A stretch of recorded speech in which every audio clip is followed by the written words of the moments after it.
திட்டம் ஆரம்பிக்கிறதுக்கு 6 மாசத்துக்கு முன்னாடி சோறு விளம்பரம் ஆரம்பிச்சாச்சு. எங்க மகளிருக்கு 1000 ரூபாய் கொடுத்தோம். எதுக்கு 1000 ரூபாய்? வீட்டுக்கார உடச்சது கூட போய் டாஸ்மார்க்ல கொடுக்கணும். எங்களுக்கு எதுக்கு 1000 ரூபாய்? டாஸ்மார்க்க மூடி கஞ்சாவை நிப்பாட்டி எல்லாம் ஒழுக்குது. ஒரு குடும்பத்தோட வளர்ச்சி தான் ஒரு நாட்டோட வளர்ச்சி. ஒரு நாட்டுக்காண்டி மனுஷன் தூங்காம உழைச்சிட்டு இருக்காங்க நம்ம பிரதமர் நரேந்திர மோடியா. இன்னைக்கு பக்கத்துல இருக்க நாடுலாம் பார்த்து 5 நாள் நடுங்கிற நம்மள போய் எட்டி நிக்கிறோம்.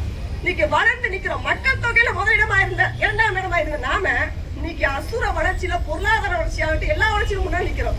ஒரு நாட்டையே இவ்வளவு தூரத்துக்கு கொண்டு வர முடியுது எங்களோட பிரதமரான. ஆனா ஒரு தமிழக ஒரு மாநிலத்தை நல்லா இருந்த மாநிலத்தை ஓரளவுக்கு இருந்த மாநிலத்தை துப்புரவா குட்டிச்சோறாக்கி தரமட்டமாக்கி பிள்ளைங்களை ஃபுல்லா போதைக்கு அடிமையாக்கி போய் ஸ்கூல்ல பாத்தீங்கன்னா பசங்க 4 பசங்க சேர்ந்து செல்ல பாக்குறாங்க. செல்ல அவங்க என்னென்ன கஞ்சா அடிக்கிறாங்க. பையங்களை வீட்டுக்கு அனுப்பிச்சு பெற்றவங்க நல்ல வைக்க நம்ம பிள்ளை படிச்சுக்கிறாங்க, நமக்கு அடுத்தடுத்து முன்னேறிடுவாங்க. இப்படி நினைச்சிட்டு இருக்க தாய்மார்கள் ஸ்கூலுக்கு போய் அவங்க சேர்ந்து போவாங்க. நீங்க இருக்கிற கஞ்சா தானே அவன் கைக்கு போய் கிடைச்சி வைங்க. இதெல்லாம் உங்களுக்கு கண்ணுக்கு தெரியலையா? இதெல்லாம் நீங்க தடுத்து நிறுத்த மாட்டீங்களா?